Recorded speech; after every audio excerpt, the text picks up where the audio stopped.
Lizzy Anjorin ìyá Sàláwá Àbẹ̀ní ya pẹ́ẹ́pẹ́rẹ́ nítorí Ìyábọ̀ Òjó.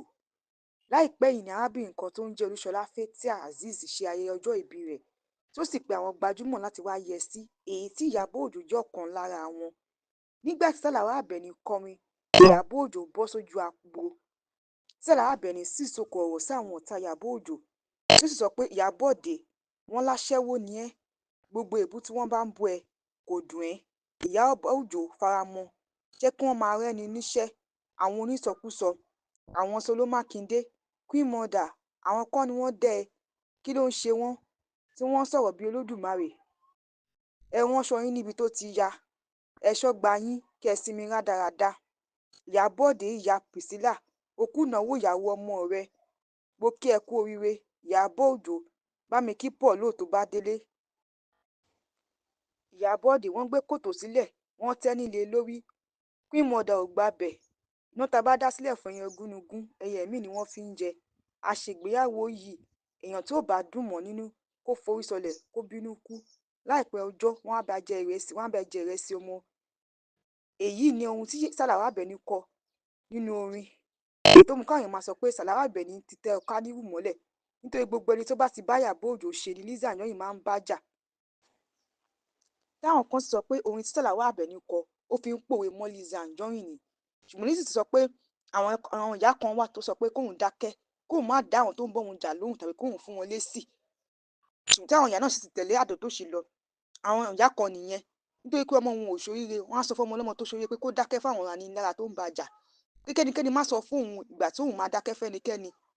Ohun tí Lizzy sọ nìyí, táwọn kan sọ pé Sàláwá Àbẹ̀ní ló ń bá wí.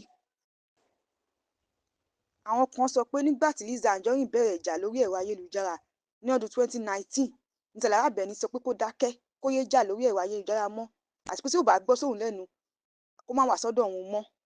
Èyí tó ń sọ pé ó fàjà láàrin wọn, tó fa ìpínyà láàrin àwọn méjèèjì nítorí pé Lizzy ò ṣetán láti gbọ́ sẹ́nikẹ́ni lẹ́nu.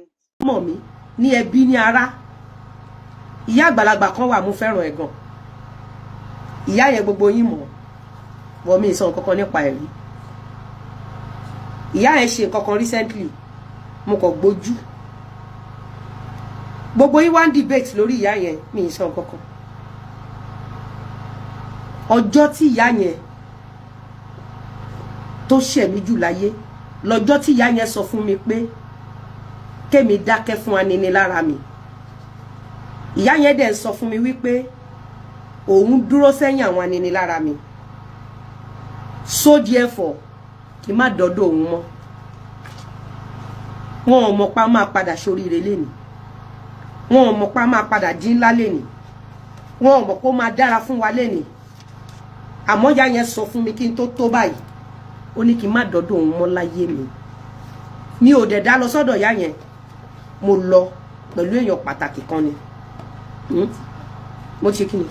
Mo ti kọ 2 million tẹ́lẹ̀. Ó yá bá mi snap ẹ̀. Ní snap ẹ̀ sí mi.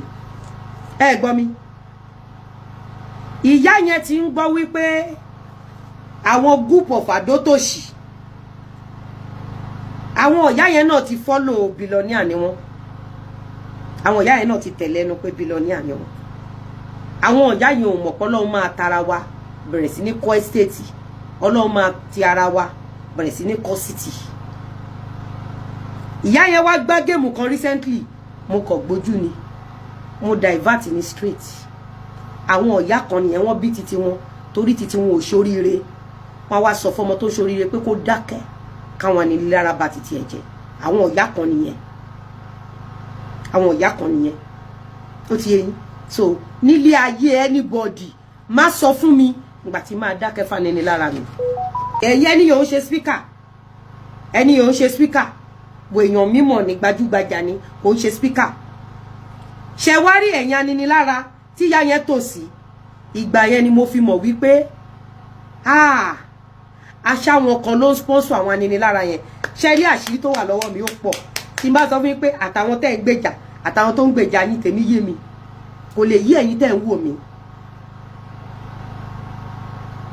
Ó ti ẹ̀yin kò lè yé ẹ̀yin. In fact, ṣé rí àwọn ará fracas yẹn, àwọn entertainers ló build wọn. Wọ́n kó wọn jọ, wọ́n fi wọ́n pull àwọn ògo wálẹ̀ ni káyé lè rí wọn.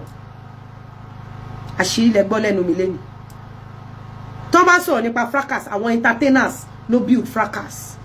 Fracas did not come as normal thing. Àwọn entertainers no build fracas. And the foundation of fracas is to pull down any ọmọ ológo.